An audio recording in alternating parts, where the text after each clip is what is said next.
بسم اللہ الرحمن الرحیم الحمد للہ رب العالمین والصلاة والسلام علی اشرف الانبیاء وسید المرسلین اما بعد رب اشرح لی صدری ویسر لی امری واحلل عقدۃ من لسانی یفقہوا قولی ربنا زدنا علما اللہم فقہنا فی الدین۔ آج ہم انشاءاللہ تفسیر القرآن الکریم کے اس درس میں سورۃ الانعام اس کی آیت نمبر 56 سے 59 تک 56 سے 59 تک کا مطالعہ کریں گے، اور آج ہمارے سامنے ان آیات میں 3 اصل میں بڑے موضوع ہیں۔ سب سے پہلے موضوع کا تعلق، جیسے ہم نے پچھلے درس میں پڑھا کہ اللہ رب العزت نے ارشاد فرمایا تھا تاکہ مجرموں کا راستہ واضح ہو جائے، تو مجرموں کا راستہ اصل میں ہے کیا؟ اللہ نے اس کو یہاں پر بیان کیا ہے، اور اس کے مقابلے میں جو روشن دلیل ہے ان مجرموں کے مقابلے میں اس کی بات کی گئی ہے، اور آخر میں یہ پچھلے ہی درس میں ہم نے غیب کے حوالے سے بھی بات کی تھی، تو یہاں پر اللہ رب العزت نے آج غیب کی چابیاں جو ہیں ان کا تذکرہ فرمایا ہے۔ تو درس کا آغاز کرتے ہیں اپنے پہلے 2 جو موضوعات ہیں ان سے۔ اعوذ باللہ من الشیطان الرجیم، قل انی نہیت ان اعبد الذین تدعون من دون اللہ قل لا اتبع اہواءکم قد ضللت اذا وما انا من المہتدین قل انی علی بینۃ من ربی وکذبتم بہ ما عندی ما تستعجلون بہ ان الحکم الا للہ یقص الحق وهو خیر الفاصلین قل لو ان عندي ما تستعجلون به لقضي الامر بيني وبينكم والله اعلم بالظالمين۔ یہ ہم نے 3 آیتیں تلاوت کی ہیں، ان کا ترجمہ کچھ یوں ہے۔ اللہ فرماتا ہے قل، آپ کہہ دیجئے، اور یہ لفظ ہم نے پچھلی دفعہ بھی یہ الفاظ پڑھے تھے، فعل امر ہے، اللہ کے رسول صلی اللہ علیہ وسلم کو یہاں پر فرمایا جا رہا ہے خصوصاً، اور اس کے بعد جو بھی اس کا مخاطب ہے قرآن کریم کا، سب کے لیے ہے کہ کل آپ کہہ دیجئے انی نہیتو، انی بے شک میں، نہیتو یہ نہیں سے ہے یعنی منع کرنا، تو انی نہیتو میں منع کیا گیا ہوں۔ یہ کیا ہے؟ یہ فعل مجہول ہے، یعنی ایک پیسو وائس ہے یہاں پر، نہیتو میں منع کیا گیا ہوں، ان کہ اعبد میں عبادت کروں، الذین ان کی جنہیں تدعون تم سب پکارتے ہو، من دون اللہ اللہ کے علاوہ، اللہ کو چھوڑ کر۔ قل آپ فرما دیجئے، لا اتبع لا نہیں، اتبع میں پیروی کروں گا، اہواءکم تم سب کی خواہشات کی۔ اہوا یہ ہوا کی جمع ہے، ہوا خواہش کو کہتے ہیں، اہواءکم تمہاری خواہشوں کی، قد یقیناً یعنی ضرور، یہ تاکیدی ایک حرف ہے، ضللت میں گمراہ ہو جاؤں گا۔ یہ ضلال ہم سورۃ الفاتحہ کے اندر بھی پڑھتے ہیں، اور یہ ضلال یعنی گمراہی، تو ضللت میں گمراہ ہو جاؤں گا، اذن اس وقت، وما اور نہ، انا میں، من المہتدین من سے، المہتدین ہدایت پانے والے، ہدایت یافتہ، اور نہ ہی میں ایسی صورت میں ہدایت یافتہ لوگوں میں سے رہوں گا۔ قل آپ فرما دیجئے، کہیے، انی بے شک میں، علی اوپر، بینہ بینہ یہ بین جو ہم نے پچھلی دفعہ بھی بانا یا بینو لفظ پڑھا تھا، تو بینہ یعنی واضح، روشن، کھلی ہوئی چیز، یعنی بے شک میں ایک روشن دلیل پر ہوں، من ربی من سے، ربی میرا رب، اپنے رب کی طرف سے، وکذبتم اور کذبتم تم نے جھٹلایا ہے، بھی اس کو یعنی اسی روشن دلیل کو تم نے جھٹلا دیا ہے، ما عندی ما نہیں، عندی میرے پاس، ما تستعجلون بہ ما جو، تستعجلون یہ عجلت ہم اردو میں بھی لفظ بولتے ہیں، یعنی جلدی کرنا، جس کے بارے میں تم جلدی کر رہے ہو، بھی اس کی یعنی جس کی جلدی تم مچا رہے ہو وہ میرے پاس نہیں ہے، ان الحکم ان نہیں ہے، الحکم حکم، الا مگر، ان ویسے تو معنی ان کا اگر ہوتا ہے،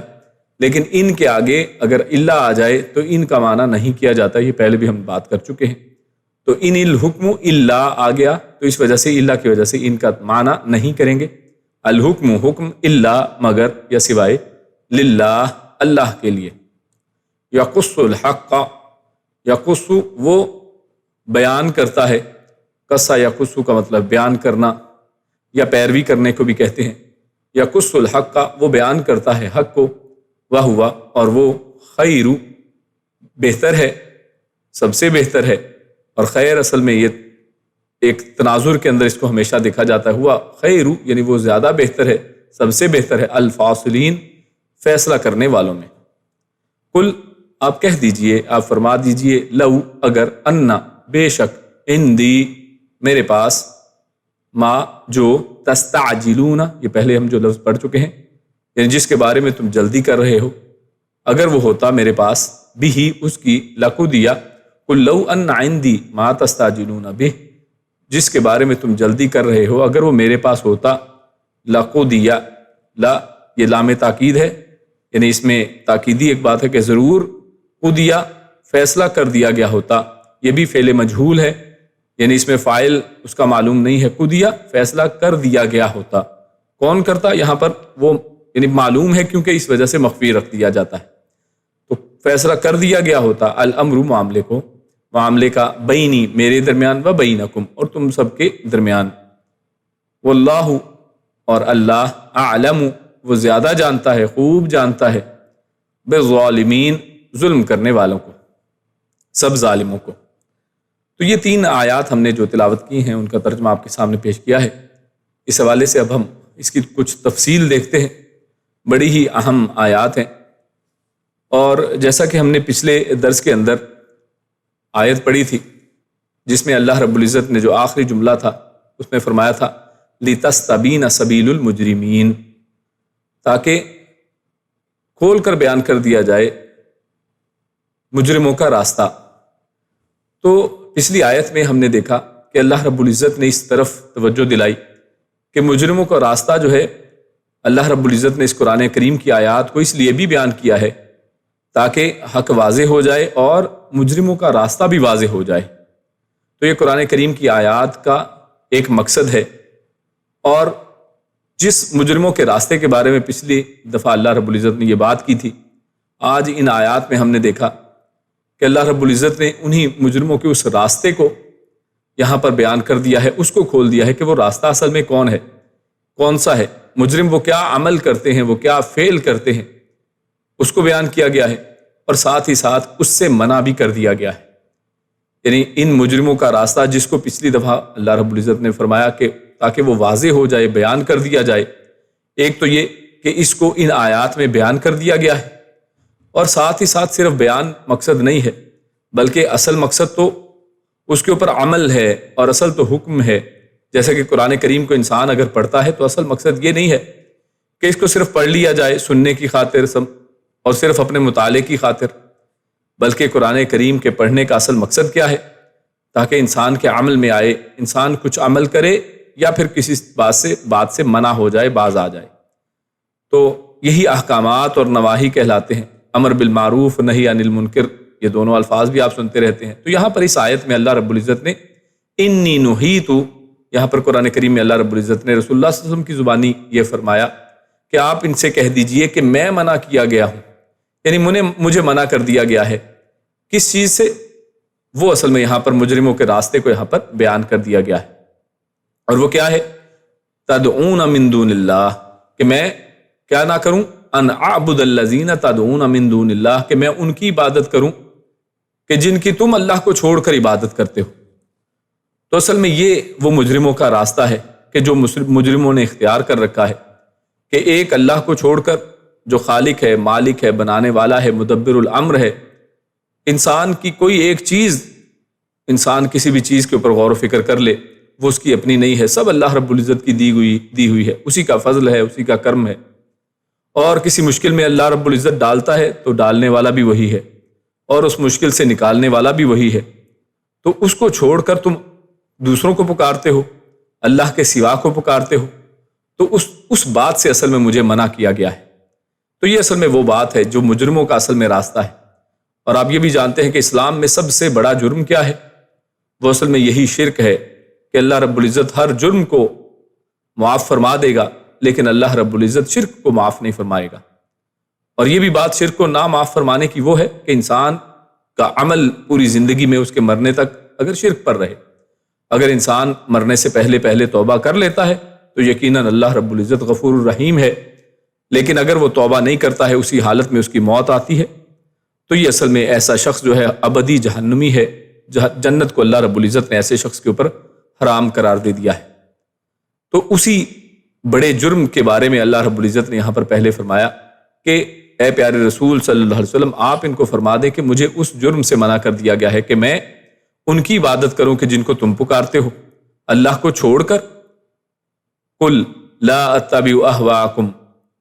آگے اللہ رب العزت فرماتا ہے کہ آپ فرما دیجئے لا اتبع اہواءکم، میں تمہاری خواہشات کی پیروی نہیں کرتا، میں اس کی پیروی نہیں کروں گا۔ قد ضللت اذا وما انا من المہتدین، اگر میں نے ایسے کیا، اگر میں نے تمہاری خواہشات ہی کی پیروی کی تو میں تو گمراہ اور گمراہوں میں ہو جاؤں گا، اور میں اس وقت ہدایت والوں میں نہیں رہوں گا۔ یعنی جب انسان گمراہوں میں ہو جاتا ہے تو تب پھر وہ ہدایت والوں میں نہیں رہتا ہے۔ ایک تو یہ بھی واضح ہوگی بات، یعنی ایسا نہیں ہے کہ انسان کہے کہ میں درمیان میں کہیں چل رہا ہوں، تھوڑی گمراہی ہے تھوڑی ہدایت ہے، ایسا نہیں ہے۔ یہ دونوں چیزیں ایک جگہ پر اکٹھی ہونے والی نہیں ہیں۔ یا تو انسان ہدایت کے اوپر ہوتا ہے یا پھر انسان گمراہی کے اوپر ہوتا ہے، اور اس وجہ سے ہم سب کو چاہیے کہ ہم ایک راستہ چن لیں کہ ہمارا راستہ کون سا ہے۔ ایک مسلمان کو اس معاملے میں بالکل واضح ہونا چاہیے، اور اسی لیے یہ بیان اور بین چیز جو ہے اللہ رب العزت جس کا آگے بھی تذکرہ فرما رہے ہیں، وہ انسان کے اوپر بالکل واضح ہونی چاہیے کہ حق کیا ہے اور باطل کیا ہے۔ انسان کشمکش کی عالم میں نہ رہے، انسان متشابہات کے چکر میں نہ پڑے کہ شاید ایسا ہوگا شاید ویسا ہوگا، بلکہ ہر چیز کو یقین میں بدل لے، کسی بھی شک والی چیز کو انسان چھوڑ دے، انسان اپنے دل کے اندر سے شکوک و شبہات کو نکال دے، کیونکہ ایمان اور شبہ یا شک ایک جگہ پر نہیں رہ سکتے ہیں۔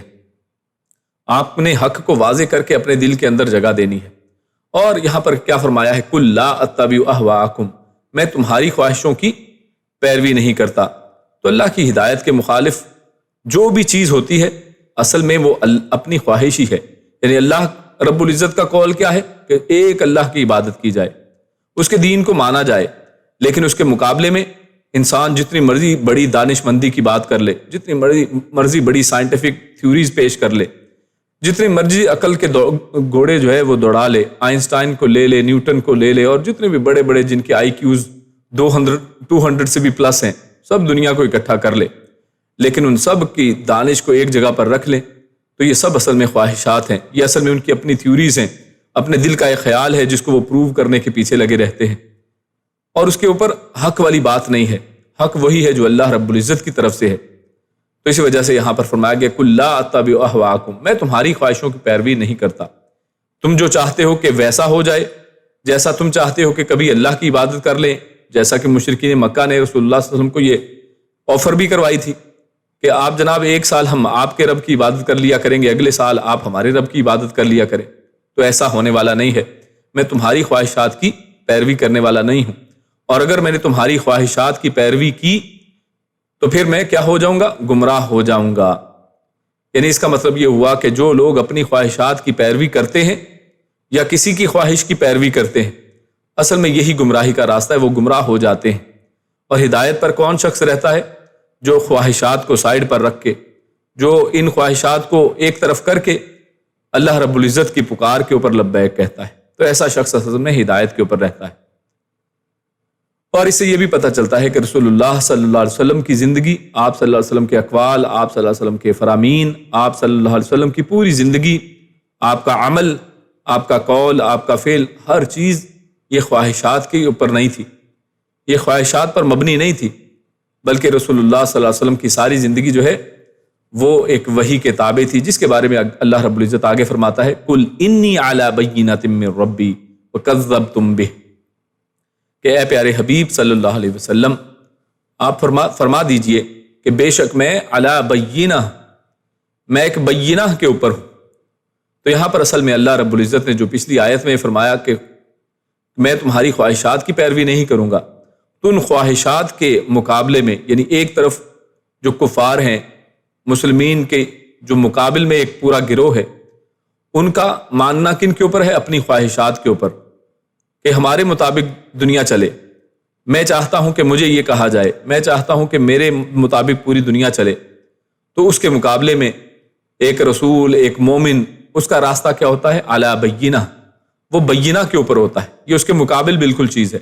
یعنی بالکل جو واضح ہے۔ جو خواہشات ہیں وہ واضح نہیں ہوتی ہیں۔ انسان اگر اپنی خواہشات کا تھوڑا احاطہ بھی کرے، جائزہ لے، تو انسان کی جو خواہش اس کے بچپن میں تھی وہ اس کی جوانی میں نہیں رہتی۔ جو خواہش اس کی جوانی کے اندر تھی کہ میں یہ کروں، میں وہ کروں، وہ چند دن کے بعد، حتیٰ کہ جوانی کے دنوں ہی میں وہ بدلنا شروع ہو جاتی ہیں۔ جوانی کی اگر کہہ لیں کہ اگر 15 سے 20 سال کی جب عمر ہوتی ہے تو اس وقت کچھ اور خواہشات ہیں، 20 سے 30 سال کی عمر میں کچھ اور خواہشات ہیں، 30 سے 40 سال کی عمر میں کچھ اور خواہشات ہیں، اور یہ بدلتی رہتی ہیں۔ اور اسی طرح جب 40 سے اوپر انسان جاتا ہے تو اس کی بالکل خواہشات اور ہی ہو جاتی ہیں۔ تو یہ ساری خواہشات اصل میں مبہم ہیں، یہ روشن نہیں ہیں، واضح نہیں ہیں، یہ انسان کے موڈز کے اوپر ڈیپینڈ کرتی ہیں، یہ معاشرے کے اوپر ڈیپینڈ کرتی ہیں۔ آپ کسی اور ملک میں جائیں گے، ان کی خواہشات کچھ اور ہیں، وہاں پر نارمز کچھ اور ملیں گی آپ کو، وہاں پر کسی اور چیز کو بالکل عام سادہ سمجھا جائے گا، جبکہ دوسرے ملک والوں کے لیے بالکل وہ مختلف بات ہوگی۔ تو یہ خواہشات جو ہیں یہ ایک سمندر ہے جس کی کوئی انتہا نہیں ہے، جبکہ اس کے مقابلے میں اللہ رب العزت نے جو مقابلے میں بات فرمائی ہے وہ ہے بینہ، میں بینہ کے اوپر ہوں۔ اور اس سے مراد اصل میں کیا ہے؟ یہ قرآن و سنت اور وحی خداوندی ہے کہ جس کو اللہ رب العزت نے قرآن کریم کی شکل میں ہم پر واضح کیا ہے، یہ روشن دلیل ہے۔ اور دوسرا رسول اللہ صلی اللہ علیہ وسلم کے فرامین جو قرآن کریم ہے اس کی وضاحت کرنے والے، اس کو اور زیادہ کھول کھول کر بیان کرنے والے۔ تو یہ دونوں ہی چیزیں اصل میں بینہ ہیں، اور یہ خواہش کے مقابل میں ہوا کرتی ہیں۔ خواہش انسان کی کسی اور طرف لے کر جا رہی ہے، جبکہ بینہ قرآن و سنت جو ہے وہ کسی اور راستے کی رہنمائی فرماتی ہیں۔ تو اللہ رب العزت نے فرمایا قل انی علی بینہ، کہ آپ ان سے کہہ دیجئے کہ میں تو بینہ کے اوپر ہوں، کہ میرے پاس میرے رب کی طرف سے واضح دلیل ہے، یعنی وحی الہی موجود ہے۔ اور اس وحی الہی میں کیا ہے؟ اوپر ان کی خواہش بیان کی گئی کہ ان کی خواہش تو یہ ہے کہ اللہ کے نبی صلی اللہ علیہ وسلم بھی انہی کی طرح غیر اللہ کی عبادت کرنا شروع کر دیں، انہی کو پکارنا شروع کر دیں، جبکہ یہ وحی الہی اس کا تو اصل میں کہہ لیں کہ کلیدی جو اصل نقطہ ہے وہ یہ ہے کہ توحید جو ہے اس کی بات کی جائے، اللہ رب العزت کو ایک مانا جائے۔ تو یہ پورے انبیاء جتنے بھی آج تک آئے ہیں، سب انبیاء کا دعوت کا جو مرکز رہا ہے، جو ایک پن پوائنٹ چیز رہی ہے، وہ اصل میں توحید ہے۔ اور اسے تم نے وَكَذَّبْتُمْ بِهِ، اسے تم نے جھٹلا دیا ہے۔ یعنی جو بینہ، جو اصل چیز تھی، جو تمہاری خواہش کے خلاف روشن دلیل کے طور پر تمام نبی لے کر آئے ہیں، اور رسول اللہ صلی اللہ علیہ وسلم کو خصوصاً فرمایا جا رہا ہے کہ میں تو بینہ کے اوپر ہوں، اور وہ بینہ میری اپنی دریافت شدہ نہیں ہے، میرے ربی، وہ میرے رب کی طرف سے ہے۔ یعنی ایسا بھی نہیں کہ کوئی شخص کہے کہ جناب مجھے بڑی زبردست قسم کی ایک انلائٹنمنٹ ہوئی ہے، مجھے بڑا بہترین خیال آیا ہے، اور اس خیال کی روشنی میں تمہیں راستہ اب دکھاؤں گا۔ نہیں، ایسا نہیں ہے، رسول اللہ صلی اللہ علیہ وسلم کو ایسا خیال بھی نہیں ہے۔ انی علی بینہ، میں ایک بینہ ہے اس کے اوپر ہوں میں، اور وہ بینہ کدھر سے ہے؟ میرے ربی، وہ میرے رب کی طرف سے۔ اس سے یہ بھی پتہ چلتا ہے کہ یہ جو قرآن و سنت ہے، یہ دونوں، ان کا ماخذ، یہ تمام روشن نشانیاں یہ اللہ رب العزت کی طرف سے ہیں۔ یہ اللہ کے نبی کی صلی اللہ علیہ وسلم کی اپنی خواہشات نہیں ہیں، ان کی اپنے جو ہے کلمات نہیں ہے کہ مجھے آج ایسا موڈ ہے، یہ آج اس کا یہ جواب دے دیتے ہیں، بلکہ یہ سب اللہ رب العزت کی طرف سے نازل شدہ ہے۔ اور اس کے مقابلے میں ان کفار کا رویہ کیا ہے؟ وَكَذَّبْتُمْ بِهِ، یہ اس کو جھٹلانے والے ہیں، انہوں نے اس کو جھٹلا دیا ہے۔ مَا عِنْدِي مَا تَسْتَعْجِلُونَ بِهِ، اب یہ ان کی خواہشات اصل میں کیا تھی؟ ان میں سے ایک خواہش یہ بھی تھی، وہ کہتے تھے کہ اگر تم سچے نبی ہو تو ہم پر جس عذاب کے بارے میں تم آیتیں پڑھتے رہتے ہو، آپ صلی اللہ علیہ وسلم جس عذاب سے ہمیں ڈراتے ہیں،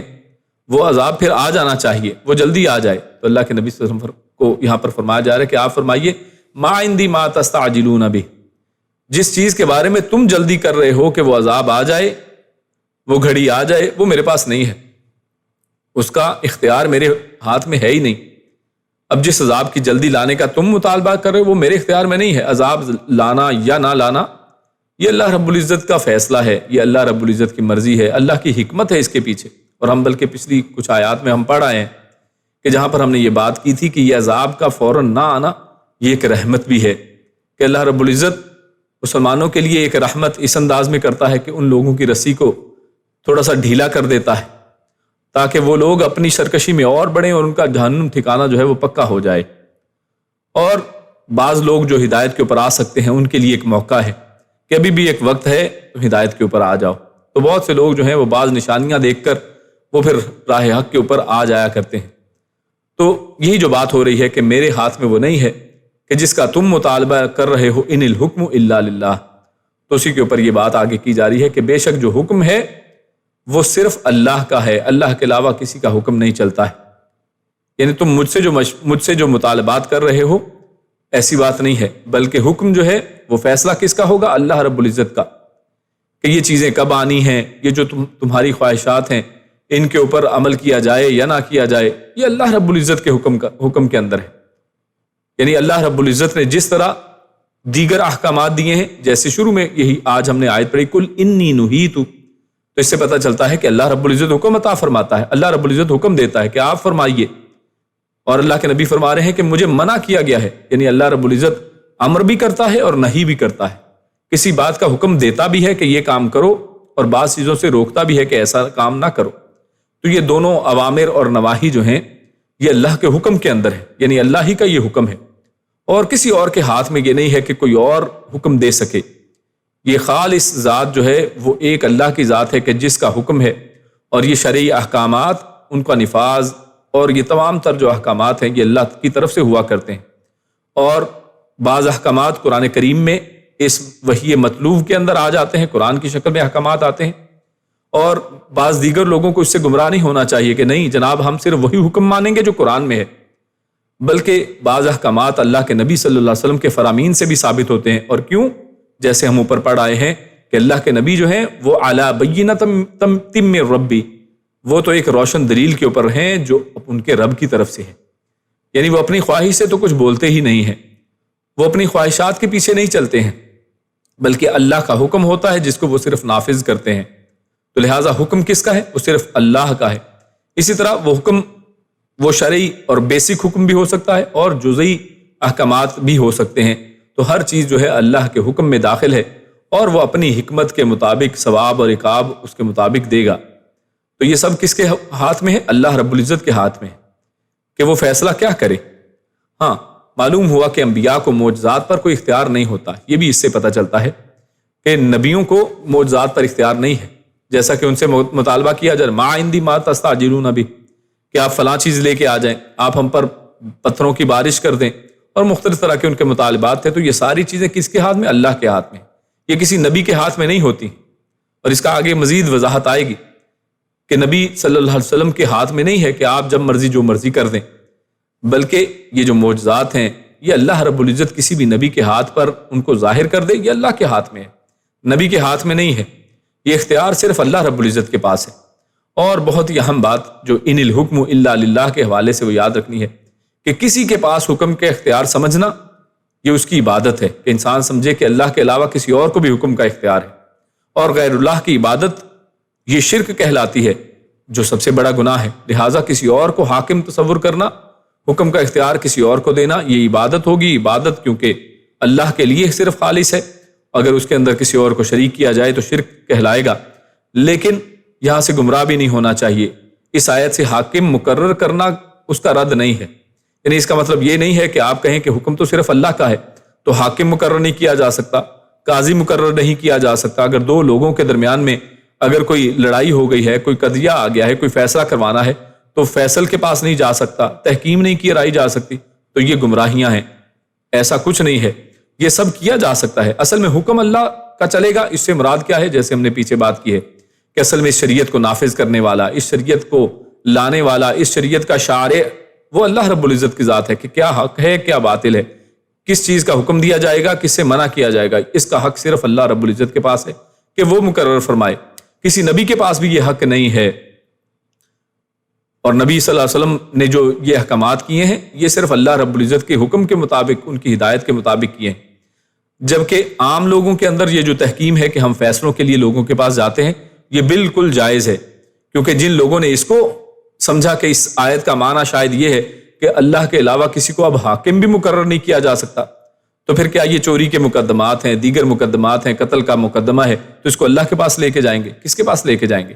تو اصل میں اس کا ہاں شریعت کے لیے ضرور اللہ کے پاس جائے گا کہ اللہ رب العزت اس بارے میں کیا حکم صادر فرماتے ہیں، لیکن اس معاملے میں کون اصل میں قاتل ہے کون نہیں ہے اس کا فیصلہ کون کرے گا، اس کے لیے حکم مقرر کرنا بالکل جائز ہے۔ اور جو لوگ کہتے ہیں کہ نہیں یہ حکم مقرر نہیں کیا جا سکتا، یہ لوگ اصل میں خوارج ہیں، کہ جیسا کہ اسلام کے شروع کے دور میں بھی آئے اور انہوں نے علی رضی اللہ تعالیٰ عنہ کے اوپر بھی یہ فتویٰ لگا دیا کہ یہ بھی کفر کر رہے ہیں کیونکہ انہوں نے حکم مقرر کر لیا ہے۔ تو یہ اصل میں راستہ اس طرح کا راستہ، اس طرح کی انڈرسٹینڈنگ جو ہے کہ قرآن مجید کو ایک تنگ نظری کے ساتھ پڑھنا اور صحابہ کرام کے فہم کے مطابق نہ پڑھنا، یہ اصل میں خوارج کا راستہ ہے، تو اس سے بھی ہم نے بچ کر رہنا ہے۔ خیر آگے اللہ فرماتا ہے یقص الحق، کہ اللہ رب العزت حق کو بیان کرنے والا ہے۔ تو یہاں پر یہ جو یقص کا لفظ ہے،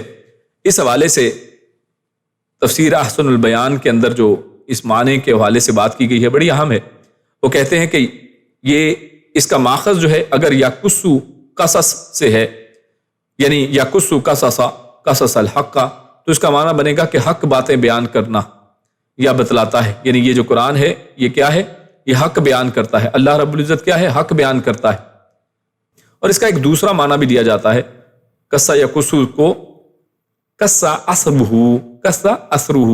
یعنی کسی کے پیچھے پیروی کرنا، یعنی یقص الحق کی بجائے یہاں پر قصہ اسرہ اگر اس کا معنی لیا جائے، یعنی کہا جائے کہ یتبع الحق فیما یحکم بہ، یعنی اللہ رب العزت جو ہے وہ کیا اپنے معاملات کے اندر وہ حق کی پیروی کرتا ہے۔ تو یعنی قصہ یقص کا ایک معنی پیروی کرنا بھی ہے اور دوسرا معنی بیان کرنا بھی ہے۔ بیان کرنا معنی لیا جائے تو ہم کہیں گے کہ اللہ رب العزت حق کی باتیں بیان کرتا ہے، اور اگر اس کا معنی پیروی کرنا لیا جائے تو اس کا مطلب یہ ہے کہ اللہ رب العزت حق کے جو فیصلے کرنے ہیں ان میں حق کی بات کرتا ہے، حق کی پیروی کرتا ہے، وہ عدل کے خلاف نہیں کرتا ہے، حق کے مطابق فیصلے کرتا ہے۔ اور آخر میں فرمایا وَهُوَ خَيْرُ الْفَاصِلِينَ، اور وہ سب سے بہترین فیصلہ کرنے والا ہے۔ تو یہ جو بعد میں دوبارہ پہلے بھی یقص الحق کی بات کی گئی، تو اب یہاں پر یہ جو بات کی گئی ہے وہ دنیا و آخرت میں اپنے بندوں کے درمیان بہتر فیصلے کرنے والا ہے۔ یعنی اللہ رب العزت سے زیادہ بہتر فیصلہ کون کرے گا؟ اس دنیا کے اندر بھی جو اللہ رب العزت نے فیصلے کیے ہیں، یہ مختلف جو ہے آپ کو رولز اور ریگولیشن دے دیے ہیں، کون حق پر ہے، کون باطل پر ہے، کیا چیز حق ہے، کیا چیز باطل ہے، اس سب چیزوں کو، مجرموں کا راستہ کون سا ہے، حق والوں کا راستہ کون سا ہے، تو یہ ہر چیز جو اللہ رب العزت نے تفصیل سے بیان کر دی ہے۔ تو یہ اصل میں یہ وہی چیز ہے کہ اللہ رب العزت انسانوں کے اندر اس دنیا میں بھی ان چیزوں کے ذریعے سے جن کو بڑے واضح انداز میں بیان کر دیا گیا ہے بہترین فیصلہ کرنے والا ہے، اور آخرت میں بھی اللہ رب العزت جو ہے بہترین فیصلہ کرے گا، وہ عادل ہے، وہ ظالم نہیں ہے۔ تو اسی حوالے سے آگے آخری جو آیت ہم نے ابھی پڑھی ہے اس میں اللہ فرماتا ہے قُل لَوْ أَنَّ عِنْدِي مَا تَسْتَعْجِلُونَ بِهِ لَقُضِيَ الْأَمْرُ۔ یہ ایک ڈیفرنٹ یہاں پر بات کی گئی ہے۔ اللہ فرماتا ہے کہ اے پیارے حبیب صلی اللہ علیہ وسلم آپ فرما دیجئے کہ لَوْ أَنَّ عِنْدِي مَا تَسْتَعْجِلُونَ بِهِ، کہ اگر جس کی تم جلدی مچا رہے ہو اگر وہ میرے پاس ہوتی، یعنی مطلب اگر میرے پاس اس کا اختیار ہوتا، لَقُضِيَ الْأَمْرُ، تو فیصلہ ہو چکا ہوتا، تو اب تک میں تمہیں ہلاک کر چکا ہوتا۔ یعنی اگر عذاب کا لانا میرے اختیار میں ہوتا، اللہ کے نبی کو فرمایا جا رہا ہے کہ آپ فرمائیے کہ اگر اس عذاب کا لانا میرے اختیار میں ہوتا تو میں تمہارے جھٹلانے کی وجہ سے اب تک تمہیں ہلاک کر چکا ہوتا۔ تو یہ ایک بڑا ہی یہاں پر ایک ڈیفرنٹ بات کی گئی ہے، اور اس حوالے سے ہمیں یہ سمجھ میں آتی ہے یہاں پر بات کہ اگر اللہ کے نبی صلی اللہ علیہ وسلم کے ہاتھ میں یہ بات دے دی جاتی تو اللہ کے نبی صلی اللہ علیہ وسلم فیصلہ کر دیتے، جبکہ اللہ رب العزت کی حکمت کیا ہے کہ اللہ رب العزت اپنے حساب سے فیصلہ کرتے ہیں۔ ان الحکم الا للہ یقص الحق وہو خیر الفاصلین، کہ بہترین فیصلہ کرنے والا وہ تو اللہ رب العزت کی ذات ہے، حکم اس کے پاس ہے، وہ اپنی حکمت کے مطابق اس بات کو ایک طول دے رہا ہے، ان لوگوں کو ایک مہلت دے رہا ہے، ان کو ایک مہلت دی گئی ہے کہ تم اچھا اور جی لو، اور آپ کو ایک موقع دے دیا گیا اور اس کے اندر حق کو قبول کر لو، یا پھر جو دشمن ہیں جو گمراہی کے اندر بہت زیادہ بڑھ گئے ہیں ان کو تاکہ اور زیادہ ان کے اوپر اپنا شکنجہ ٹائٹ کیا جائے، تو اس مقصد کے لیے ان کو جو وقت دیا جا رہا ہے، مہلت دی جا رہی ہے، تو یہ اللہ رب العزت کے حکم کے اندر ہے، اللہ رب العزت کی حکمت کے اندر ہے۔ جبکہ رسول اللہ صلی اللہ علیہ وسلم کے حوالے سے یہاں پر کیا فرمایا جا رہا ہے کہ اگر یہ میرے ہاتھ میں ہوتا، جو تم کہہ رہے ہو کہ جس بارے میں جلدی کر رہے ہو یہ عذاب ہم پر آ جائے، تو پھر میں فیصلہ کر دیتا، لَقُضِيَ الْأَمْرُ بَيْنِي وَبَيْنَكُمْ، تو میرے اور تمہارے درمیان میں یہیں پر فیصلہ ہو جاتا۔ تو یہاں سے ایک کنفیوژن پیدا ہوتی ہے، اس کنفیوژن کو ہم دور کر لیتے ہیں کہ کیونکہ ایک حدیث میں دوسری جگہ پر آتا ہے کہ ایک موقع پر اللہ کے حکم سے پہاڑوں کا فرشتہ نبی رحمت صلی اللہ علیہ وسلم کی خدمت میں آتا ہے، اور اس نے کہا کہ اگر آپ صلی اللہ علیہ وسلم حکم دیں تو میں ساری آبادی کو دونوں پہاڑوں کے درمیان میں کچل دوں۔ تو آپ نے کیا فرمایا تھا؟ آپ نے فرمایا نہیں، بلکہ مجھے امید ہے کہ اللہ تعالیٰ ان کی نسلوں سے اللہ کی عبادت کروانے والے پیدا فرمائے گا، یعنی ان لوگوں میں کچھ ایسے لوگ پیدا ہوں گے جو اللہ کی عبادت کرنے والے ہوں گے، جو اس کے ساتھ کسی کو شریک نہیں ٹھہرائیں گے۔ اور یہ حدیث صحیح مسلم کے اندر ہمارے سامنے آتی ہے۔ تو اس بات سے تو ہمیں کچھ ایسا لگا کہ جیسے اس واقعے میں تو یہ تھا کہ اللہ کے نبی صلی اللہ علیہ وسلم نے تو جب ان کے سامنے فیصلہ رکھا گیا کہ ان کو اب ان کا کام تمام کر دیا جائے، تو اللہ کے نبی صلی اللہ علیہ وسلم نے تو منع کر دیا، جبکہ اس آیت میں یہاں پر بیان کیا جا رہا ہے کہ اگر ان کے ہاتھ میں فیصلہ ہوتا تو وہ فیصلہ کر دیتے، یعنی وہ اس کو منع نہ کرتے۔ تو یہ دونوں جو آپس میں ایسے لگ رہا ہے، یعنی ظاہراً ایسے فیل ہوتا ہے کہ یہ دونوں ایک دوسرے کے خلاف ہیں، یہ آیت اور یہ حدیث جو ہے ایک دوسرے کے یہ دونوں معاملات خلاف نظر آ رہے ہیں۔ تو یہ حدیث اور یہ جو آیت ہے یہ اس کے خلاف نہیں ہے، یعنی ان دونوں کے درمیان میں صرف انڈرسٹینڈنگ پیدا کی جا سکتی ہے، کیونکہ بعض لوگ اصل میں کیا کرتے ہیں، ان کا معاملہ یہ ہوتا ہے کہ جب کوئی آیت اور جب کوئی حدیث آمنے سامنے آتی ہیں، ان میں دو مختلف موضوعات اور مختلف رویے پائے جاتے ہیں، دو مختلف جو ہے وہ احکامات ہوتے ہیں، تو کیا کرتے ہیں، سیدھا سیدھا حدیث کے اوپر لکیر لگا دیتے ہیں۔ وہ کہتے ہیں جناب حدیثوں کو مانتے ہی نہیں، اور وہ اسی وجہ سے بہت سی قرآن کریم بہت سی احادیث جو ہے اس کا انکار کرتے ہیں، اور کہتے ہیں کہ جناب یہ حدیث قرآن سے ٹکراتی ہے، اس کو پکڑ کے پھینک دو، یعنی اس کو وہ کسی خاطر میں نہیں لاتے۔ تو یہ اصل میں یہ غلط رویہ ہے، یہ اصل میں کم علمی والا رویہ ہے، یہ حکمت والا رویہ نہیں ہے۔ اور الحمدللہ رب العالمین کہ اللہ رب العزت نے اس امت کے اندر جو اللہ رب العزت نے صحابہ کرام کو بھیجا ہے، اور اس امت کے اندر جو ایک علماء کو بھیجا، ان لوگوں نے اس کو بڑے واضح انداز میں، بڑے بہترین انداز میں ہمیں سکھا دیا ہے کہ آپ نے جب ایک قرآن کی آیت آتی ہے، حدیث آتی ہے، تو اس کو کس طرح سے کسی کو حل کیسے کرنا ہے۔ تو اس میں کوئی اصل میں ٹکراؤ نہیں ہے، اور یہ ہو بھی نہیں سکتا ہے۔ کیوں؟ کیونکہ قرآن اور سنت وہ ایک ہی ماخذ سے آ رہے ہیں، تو اس میں ٹکراؤ کیسے ممکن ہے؟ تو لہٰذا اگر ہم انسان یہ مان لے کہ حدیث اور قرآن میں ٹکراؤ ہے، تو یہ اصل میں اس کو یہ ماننا پڑے گا کہ یہ دونوں کا ماخذ ایک نہیں ہے۔ رسول اللہ صلی اللہ علیہ وسلم اپنی مرضی سے کوئی باتیں کرتے ہیں، اور اللہ رب العزت کچھ اور کہتا ہے۔ اللہ کی اپنی مرضی ہے اور رسول اللہ صلی اللہ علیہ وسلم کی اپنی مرضی ہے، تو پھر ٹکراؤ کی ایک صورت بنتی ہے۔ لیکن اصل میں ہم نے انہی آیات میں اوپر پڑھا کہ رسول اللہ صلی اللہ علیہ وسلم تو اپنی ہوا سے بولتے ہی نہیں ہیں، اپنی خواہش کے مطابق بات نہیں کرتے ہیں، بلکہ بینہ کے اوپر ہیں، اور وہ بینہ بھی ان کے رب کی طرف سے ہے۔ تو اس سے پتہ چلتا ہے کہ اصل میں دونوں کا ماخذ ایک ہے۔ اس کو صرف سمجھنے کی ضرورت ہے کہ انسان اہل علم کی طرف رجوع کرے اور ان سے پوچھے کہ اگر کوئی ایسا معاملہ آ جائے جو انسان کی سمجھ میں نہ آئے کہ حدیث کچھ ایسے کہتی ہے، قرآن کچھ ایسے کہتا ہے، تو دونوں کے اندر اصل میں بات کیا کیسے بنے گی، تو اس حوالے سے علماء کے پاس جایا جائے، تو یہ اصل میں ایک صحیح راستہ ہے۔ خیر، تو یہ جو حدیث اور قرآن کریم کی آیت ہے، تو اس حوالے سے بات کیا ہے؟ تو بظاہر تو ایسا لگ رہا ہے کہ اس آیت میں یعنی وہ کہتے ہیں کہ یہ حدیث اور یہ جو آیت ہے جو ہم زیر وضاحت اس کے خلاف نہیں ہے، یعنی دونوں یہ آپس میں ایک دوسرے کے خلاف نہیں ہیں، جیسا کہ بظاہر معلوم ہوتی ہے، اس لیے کہ آیت میں عذاب طلب کرنے پر عذاب دینے کا اظہار ہے۔ آیت میں جو اظہار کیا جا رہا ہے کہ میں جلدی کر دیتا، یعنی اگر جو تم مجھ سے مانگ رہے ہو میں وہ فیصلہ کر دیتا، یعنی تم پر وہ عذاب آ جاتا۔ تو یہ کیوں کہا جا رہا ہے؟ کیونکہ اس میں ان کی اپنی خواہش تھی، یعنی ان لوگوں کی، وہ لوگ اصل میں جلدی مچا رہے تھے، یہ ان لوگوں کی ایک طلب تھی، یعنی ان لوگوں کا طلب کرنا تھا کہ ہاں اگر تمہاری طلب کے مطابق تو زیادہ بہتر یہ تھا کہ تم جو مانگ رہے ہو وہ آ جاتا۔ تو اس لیے کہ یہ آیت میں عذاب طلب کرنے پر عذاب دینے کا اظہار ہے، یہاں پر عذاب کو طلب کیا جا رہا ہے، کفار جو ہے عذاب کو مانگ رہے ہیں خود سے، رسول اللہ صلی اللہ علیہ وسلم اپنی مرضی سے عذاب دینے کی بات نہیں کر رہے ہیں۔ جبکہ جو حدیث میں ہم نے پڑھا ہے، یہ جو طائف کے راستے والی حدیث ہے کہ ان دونوں پہاڑوں کے درمیان میں اس بستی کو کچل دیا جو اللہ کے نبی نے فرمایا کہ نہیں، تو یہاں پر اصل میں وہ مشرکین جو تھے وہ بد نصیب لوگ، وہ اصل میں عذاب کی طلب نہیں کرتے تھے، بلکہ یہ ایک مشورہ فرشتہ دے رہا ہے کہ کیا میں ایسے کر دوں۔ تو اس حدیث میں مشرکین کے طلب کیے بغیر صرف ان کی ایذا دہی کی وجہ سے ان پر عذاب بھیجنے کا ارادہ ظاہر کیا گیا ہے، اور جس کو اللہ کے نبی صلی اللہ علیہ وسلم نے پسند نہیں کیا، یعنی ایک فرشتہ جو ہے وہ اس کے حوالے سے ایک ارادہ ظاہر کرتا ہے کہ کیا ایسا کر دیا جائے، اور رسول اللہ صلی اللہ علیہ وسلم نبی رحمت ہونے کے ناطے وہ کہتے ہیں کہ نہیں، ایسا نہ کیا جائے، بلکہ ممکن ہے کہ ان کے اندر اللہ رب العزت اپنے عبادت گزار بندوں کو پیدا فرما دے جو اس کے ساتھ کسی کو شریک نہ ٹھہرائیں۔ تو اصل میں یہ ہے، اس حدیث میں اور اس آیت میں تھوڑا سا فرق ہے اصل میں، کہ حدیث کے اندر یہ ہے کہ وہاں پر طلب نہیں کر رہے وہ مشرکین کہ ہم پر عذاب لے کر آئیں، جبکہ اس آیت میں جس بات کی طرف اشارہ کیا جا رہا ہے یہ تو مشرکین مکہ خود طلب کر رہے تھے۔ وہ کہتے تھے کہ ہم پر لے کر آؤ، اگر وہ سچ ہے، اگر وہ عذاب جس کی باتیں آپ ہم پر کرتے ہیں اگر وہ سچی ہیں تو آپ ہم پر وہ عذاب لے کر آئیں۔ تو اس کے اوپر یہاں پر بات کی جا رہی ہے کہ اس کے اوپر اللہ رب العزت فرماتے ہیں کہ اے میرے حبیب آپ ان سے کہہ دیجئے لو ان عندی ما تستعجلون به لقضی الامر بینی و بینکم، کہ اگر یہ میرے ہاتھ میں ہوتا تو پھر میں فیصلہ کر دیتا، لیکن یہ بھی معاملہ میرے ہاتھ میں نہیں ہے۔ واللہ اعلم بالظالمین، اور اللہ رب العزت جو ہے ظالموں کو خوب جانتا ہے، اللہ ہی جانتا ہے کہ کب عذاب لانا ہے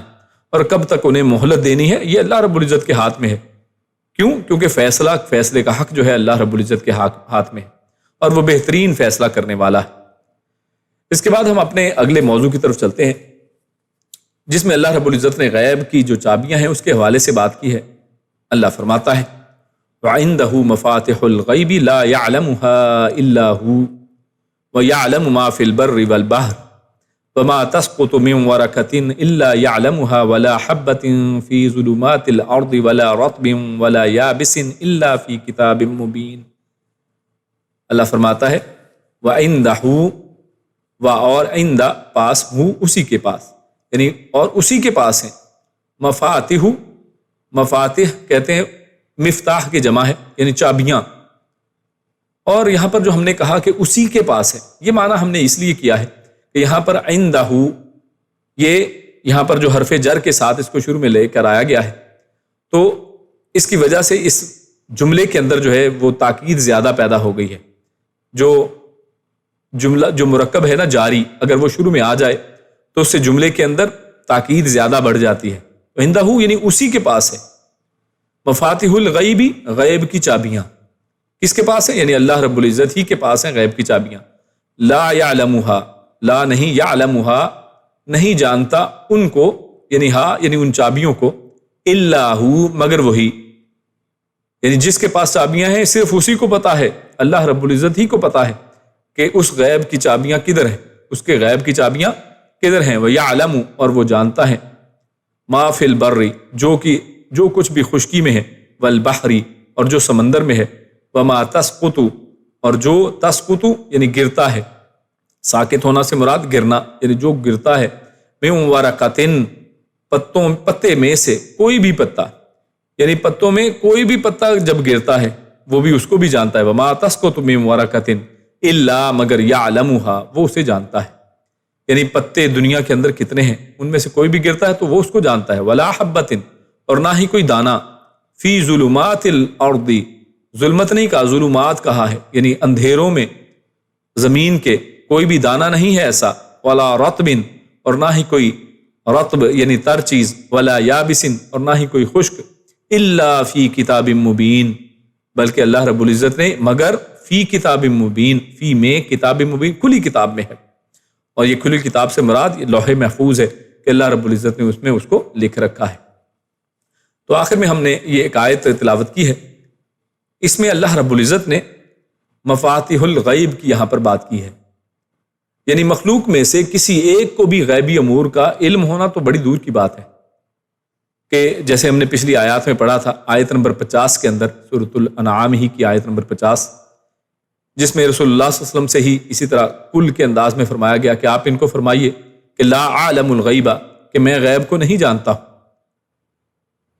تو یہاں پر ایک اور انداز میں اسی بات کو سمجھایا گیا ہے، اور یہ بڑا ہی اہم بات ہے، اس کے اوپر اگر انسان غور کرے تو انسان کو بالکل حق واضح ہو جائے کہ غیب کا پتہ ہونا تو بہت بڑی بات ہے کہ انسان کو غیب کا پتہ چل جائے۔ اس غیب کی جو چابیاں ہیں انسان کو تو ان کا بھی پتہ نہیں ہے، یعنی دیکھیے نا، ایک انسان نے ایک بہت بڑا سمجھے کہ ایک ویئر ہاؤس ہے، ایک سمجھانے کے لیے بات کر رہا ہوں، کہ جہاں پر بہت سی چیزیں ہیں، بہت سے خزانے ہیں، اس کے اندر جانے کے لیے کچھ چابیاں ہیں، انسان کو یہ بھی نہیں پتا کہ وہ چابیاں کدھر ہیں، یعنی الا یہ کہ انسان یہ کہے کہ جناب یہ سارا خزانہ اندر جو ہے سارے کے سارے کا مجھے پتا ہے کہ اندر کیا کچھ ہے، جبکہ اللہ رب العزت تو یہ کہہ رہا ہے کہ اس کی چابیاں بھی کسی کو معلوم نہیں ہے کہ چابیاں کدھر ہیں۔ جب چابیاں پتہ ہوں گی تو آپ اس غیب کی طرف جائیں گے اور اندر جائیں گے تو پھر آپ کے پاس غیب آپ کے پاس کھلے گا۔ پچھلی آیت نمبر 50 میں اللہ نے فرما دیا کہ لا عالم الغیبہ، کہ میں تو غیب کو جانتا نہیں ہوں، غیب کا مجھے علم نہیں ہے۔ اور یہاں پر اور بات کو واضح کرنے کے لیے فرما دیا وَعِندَهُ مَفَاتِحُ الْغَيْبِ لَا يَعْلَمُهَا إِلَّا هُوَ، کہ غیب کی چابیاں بھی جو ہیں وہ اللہ ہی کے پاس ہیں، اللہ کے علاوہ کسی کے پاس غیب کی چابیاں نہیں ہیں۔ کہ انسان یہ سمجھے کہ چلو انسان نہیں تو ہو سکتا ہے فرشتوں کے پاس ہو سکتا ہے یہ جنات کو پتہ ہو، اللہ کے علاوہ ان کا کسی کو علم نہیں ہے۔ اللہ رب العزت نے یہاں پر جس انداز میں اس جملے کو یہاں پر بیان کیا ہے اس سے ہر طرح کے ابہام کی بالکل نفی ہو جاتی ہے کہ اس کے سوا ان غیب کی چابیوں کے بارے میں کسی کو پتہ ہی نہیں ہے۔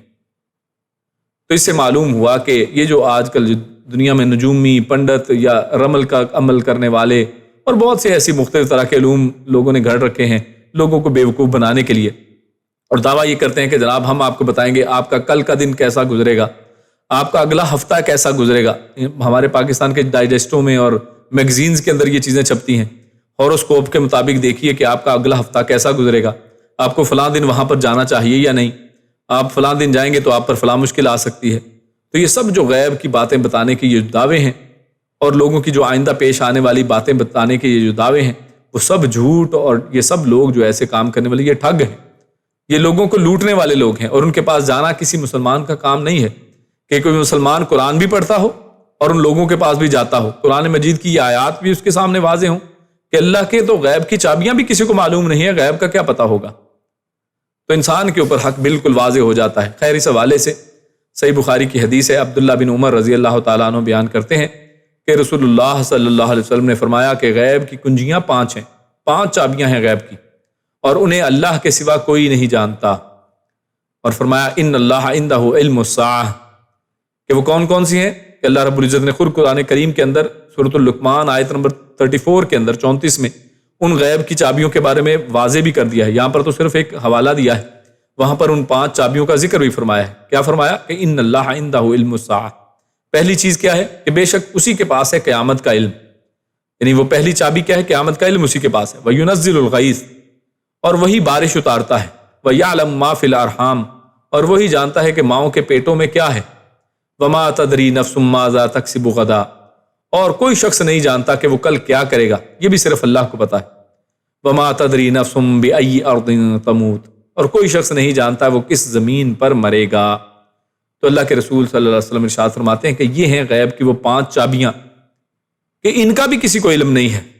یعنی یہ چیزیں تو روز ہوتی ہیں انسانوں کے سامنے،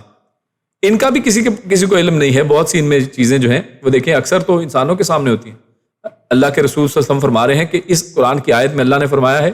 کہ یہ ہیں وہ چابیاں، ان کے بارے میں بھی کوئی شخص جان نہیں سکتا ہے کہ کوئی بڑی ڈیفینیٹلی بتا سکے کہ یہ کیا چیز ہے۔ تو غیب کے بارے میں پھر جو اتنے بڑے بڑے دعوے ہیں یہ سب جھوٹے دعوے، اور اللہ رب العزت آخر میں فرماتا ہے وَمَا تَسْقُطُ مِن وَرَقَةٍ إِلَّا يَعْلَمُهَا، یعنی اللہ رب العزت کے علم کی انتہا، یعنی پہلے تو بتا دیا کہ کسی اور کو علم ہی نہیں ہے، اور آگے پھر اللہ کا علم کیسا ہے اس کو بھی یہاں پر وضاحت کی گئی ہے۔ اللہ اکبر، بہت بڑی بات ہے، اس کو غور سے دیکھیں تو انسان جو ہے وہ حیران ہو کر، یعنی انسان کی عقل جو ہے وہ بالکل اس کے اوپر حق واضح ہو جاتا ہے کہ اللہ کا علم اور انسان جیسے دعوے کرتا ہے جو کتنے جھوٹے دعوے ہیں کہ اللہ کا علم کیا ہے، وَيَعْلَمُ مَا فِي الْبَرِّ وَالْبَحْرِ، کہ اللہ رب العزت جانتا ہے کہ خشکی پر کیا ہے اور سمندر میں کیا ہے۔ اب غور کریں، یہ کچھ دن پہلے کا واقعہ ہے، بڑا معروف ہے۔ ایک طرف کشتی ایک ڈوبتی ہے، یہ گریس یعنی یونان کے پاس، دوسری طرف وہ جو آبدوز ڈوبی ہے اور جس کے اندر بڑے بڑے 5 لوگ ہیں امیر جناب دنیا کے، ٹائٹینک کو دیکھنے گئے ہیں، اور جو ٹائٹن جو ہے پن ڈوبی جو ہے سب مرین کے اندر وہ بیٹھ کر گئے، تو وہ سب مرین کہاں پر گئی ہے کسی کو معلوم نہیں ہے۔ وہ پوری دنیا کے جناب بڑے بڑے جو لوگ اس کو ڈھونڈ رہے ہیں، پتہ ہی نہیں ہے کہاں پہ ہے، یعنی معلوم ہے کہ ایک چیز کو ڈھونڈنا ہے، چیز کے بارے میں پتہ ہے، اور وہ نہیں مل رہی ہے کہ سمندر کے اندر وہ کدھر ہے کیا ہے۔ تو یہ جو دعوے سمندر کے اندر اللہ رب العزت نے پتہ نہیں کیسی کیسی گہری جگہ رکھی ہیں جہاں پر کوئی جا ہی نہیں سکتا ہے، اور ان کی اتنی گہرائی ہے کہ جس کے اندر پورا ماؤنٹ ایورسٹ جو ہے وہ ڈوب جائے، یعنی اتنی گہری جگہیں اللہ رب العزت نے سمندر کے اندر رکھی ہیں۔ ان میں کون کون سی مخلوق ہے، ہمیں بہت سی مخلوق کے بارے میں پتہ ہی نہیں ہے، یعنی سائنسدان خود اس کے اوپر ابھی تک وہ کہتے ہیں کہ ہمیں سب چیزوں کے بارے میں معلوم نہیں ہے،